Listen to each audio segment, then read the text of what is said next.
Merci beaucoup. Donc, en fait,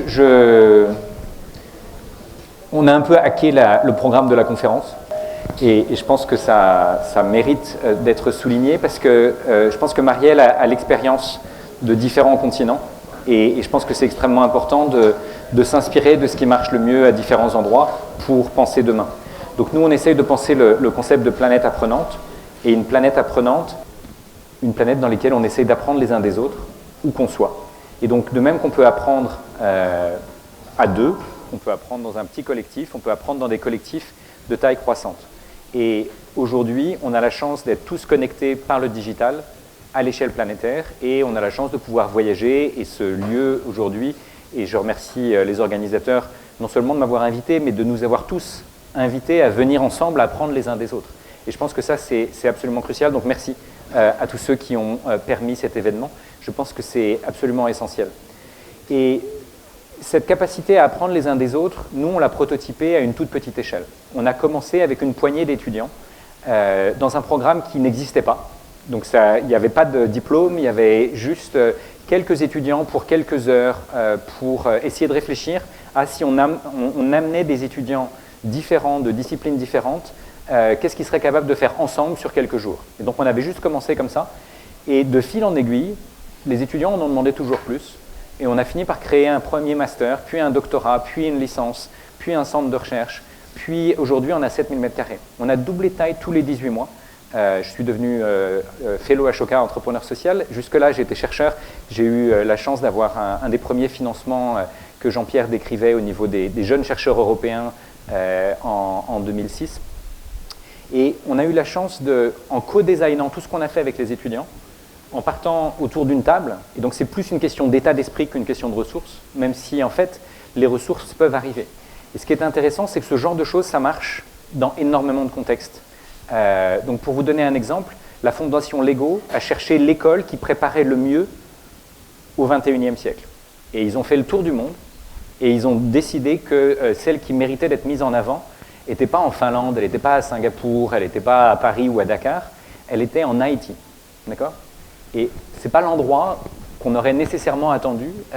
Et donc, ce n'est pas une question de ressources. Ce n'est pas une école qui a énormément de ressources. C'est une école qui a un état d'esprit qui est de mettre les jeunes au cœur du dispositif et de faire d'eux des jeunes capables de résoudre les défis de leur communauté dès l'âge de 6 ans. Et quand vous faites ça de 6 à 18 ans, eh bien à 18 ans, vous pouvez gagner des prix aux Olympiades internationales de sciences, même si vous êtes issu d'un des pays les plus pauvres du monde.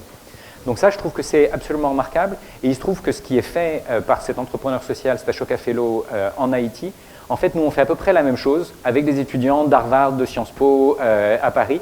Et quelque part, et c'est pour ça que je suis content que Marielle soit là aujourd'hui, en Arizona, ils font à peu près la même chose. Et Arizona State University, qui est l'université où Marielle a fait ses études, et elle pourra vous en parler, c'est l'université la plus innovante des États-Unis, 8 ans d'affilée. C'est une université, à propos de financement de recherche, qui a fait x5 sur ses budgets de recherche en 20 ans. C'est une université que personne ne connaissait, très honnêtement, au niveau international, et qui aujourd'hui a 140 000 étudiants et a des partenariats globaux. Et vraiment, c'est, pour y avoir été le mois dernier, vraiment très impressionnant. Et au Mexique et dans le monde latino-américain, c'est plutôt Tec Monterrey qui est mis en évidence. Si vous regardez en Europe, il y a de plus en plus d'universités, y compris avec des financements européens, qui se transforment selon les mêmes modalités. En Afrique, l'université que je connais au moins de loin, que je trouve remarquable, c'est HEI University, que vous connaissez probablement au Ghana. Et donc ces différentes universités, en fait, ce qu'elles ont en commun, elles ont en commun de partir de la créativité de leurs étudiants.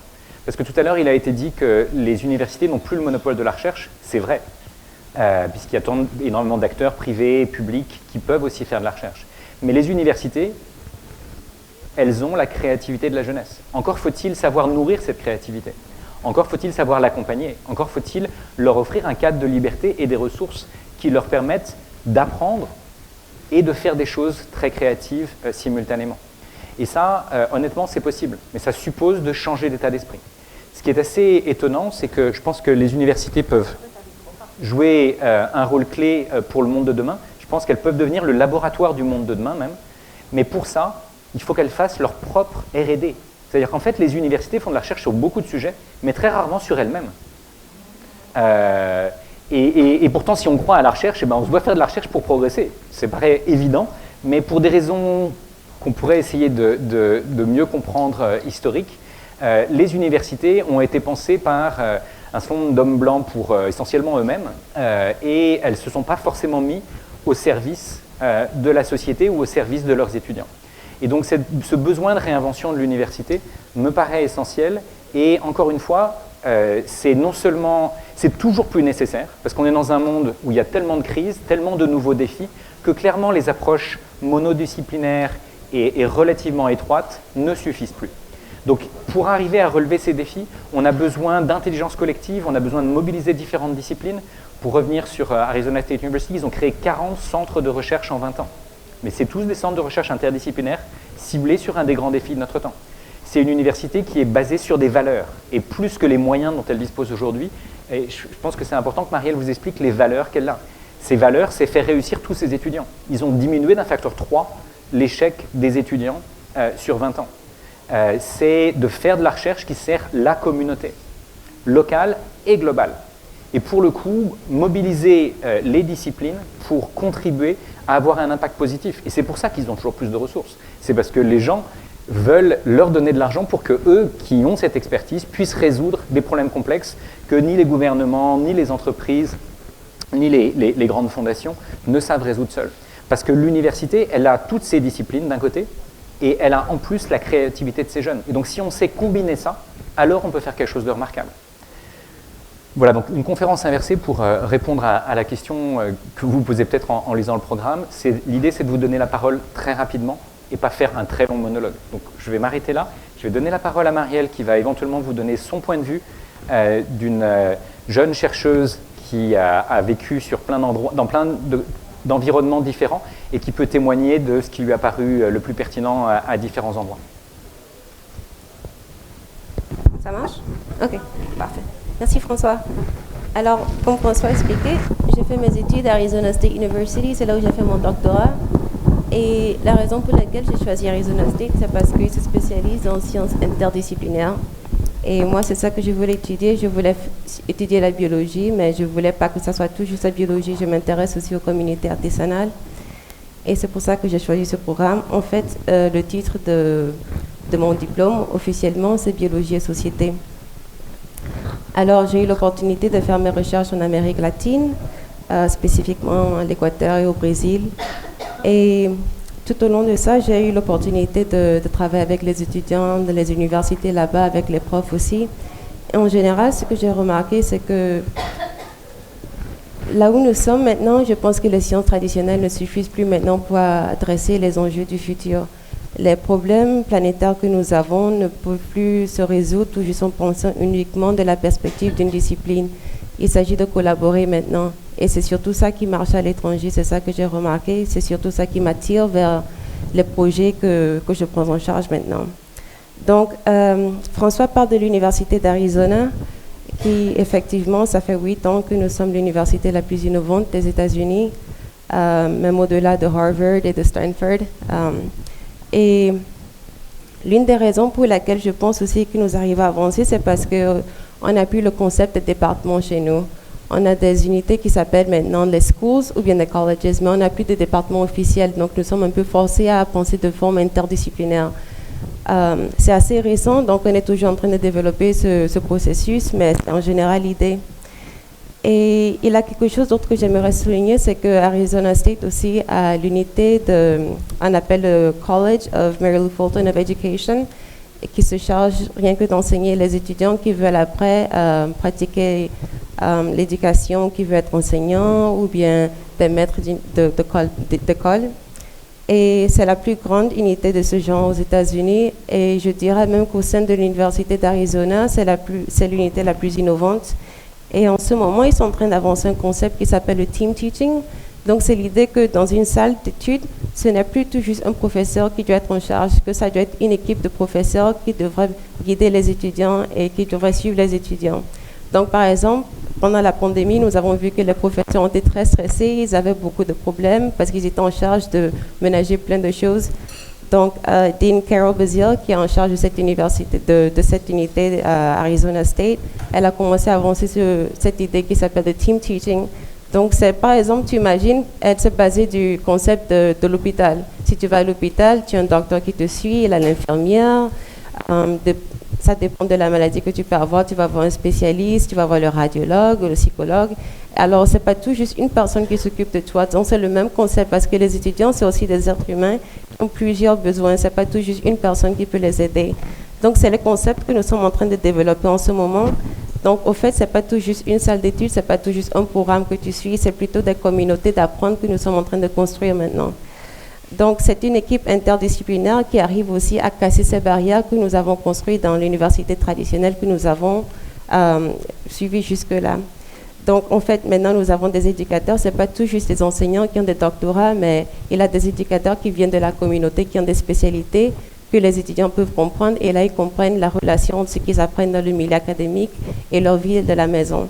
Donc, et ces jeunes éducateurs, on peut les appeler les professeurs de la pratique, qui n'ont pas nécessairement des diplômes, mais qui ont de l'expertise dans plusieurs différentes zones de la vie que les étudiants pourraient bien apprendre. Donc, des éducateurs, des enseignants, des professeurs. Donc, on a aussi le concept des clinical professors. Donc, pas nécessairement des professeurs selon la définition traditionnelle, mais des professeurs qui ont toujours la capacité d'enseigner aux étudiants et qui ne sont pas obligés de rester dans le contexte académique. Donc, ça les libère de penser d'une autre manière et ça donne d'autres perspectives aux étudiants. Donc, j'aimerais un peu appuyer sur ce concept de communauté d'apprendre selon la perspective interdisciplinaire pour l'avenir. Et je pense aussi que c'est ça qui fait surtout le succès d'Arizona State. Donc, voilà, j'arrête là. Merci pour ton témoignage. Donc, avant de vous donner la parole, il y a un certain nombre de choses qui reviennent encore et encore dans ces endroits. D'accord ? C'est de partir des étudiants. Par exemple, chez nous, c'est les étudiants qui définissent leur projet de thèse, c'est qui définissent leur projet de doctorat.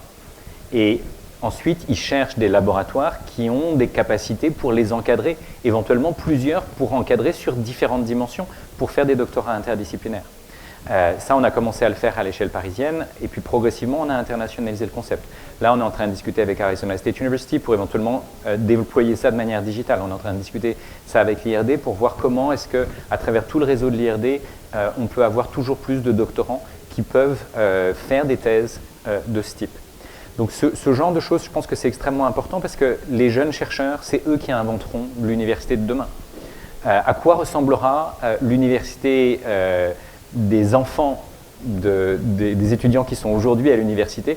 C'est par exemple une question qu'on leur posera demain. Donc si vous êtes encore là, je serais ravi non seulement de les entendre, mais de vous voir les entendre et de vous voir réagir à ce qu'ils diront aussi. Nous, ce qu'on essaie de faire, c'est d'être systématiquement dans le co-design. Donc on a co-designé tous nos diplômes, on a co-designé tous nos locaux, on a co-designé tous nos outils digitaux, on a co-designé les différentes manières d'offrir de la reconnaissance à ces jeunes qui sont engagés et qui veulent faire des choses. Ça peut paraître surprenant, mais premièrement, ça marche. Et ensuite, il y a de la recherche qui souligne pourquoi ça marche. Par exemple, il y a des pics de créativité à 5 ans et à 15 ans. La chercheuse de Berkeley qui a fait ça a montré que des enfants de 5 ans savent résoudre des problèmes que les étudiants de Berkeley ne savent pas résoudre. D'accord ? Donc, comment est-ce qu'on nourrit cette créativité ? Comment est-ce qu'on contribue à développer ses potentiels à tous les âges de la vie ? Et donc, il y a ce concept qui a été montré par Alison Gopnik à Berkeley, c'est qu'en fait, on est tous nés chercheurs. Et on n'est pas simplement chercheur dans son laboratoire, dans sa tour d'ivoire, dans sa discipline. On peut être chercheur dans plein d'autres contextes. Et tout le monde peut le faire. Donc, les enfants peuvent être chercheurs. Nous, on a des projets qui s'appellent les Saventuriers, dans lesquels des enfants de la maternelle au lycée, même lycée professionnel, peuvent contribuer à la recherche. On a un programme qui s'appelle Prof-chercheur, dans lequel les enseignants peuvent se mettre en position de recherche de solutions pour faire progresser leurs élèves, en situation de relever le défi du confinement ou tous les défis qui sont en train d'arriver. Et donc cette capacité à mobiliser de l'intelligence collective, tout à l'heure on a parlé de sciences participatives, en fait ça peut se faire avec plein de communautés. Et aujourd'hui, on a tous dans nos poches plus de technologie que la NASA n'en a utilisé pour aller sur la Lune. Là, il y a plus de puissance de calcul que la NASA n'en a utilisé pour aller sur la Lune. Et donc comment est-ce qu'on utilise ça ? Donc c'est plus la technologie qui est limitante, c'est plus l'état d'esprit. D'accord ? Et donc cet esprit, cette curiosité, cette volonté de questionner le monde, en fait, elle est innée. Le pic de questionnement, c'est à l'âge de 4 ans. D'accord ? Donc qu'est-ce qu'on fait pour nourrir ce questionnement ? Mais il faut l'accepter, parce que Socrate qui a promu le questionnement, ça s'est pas hyper bien fini. Donc il y a un certain nombre de contextes dans lesquels il y a des gens comme Poutine, il vaut mieux éviter de le questionner, par exemple. D'accord ?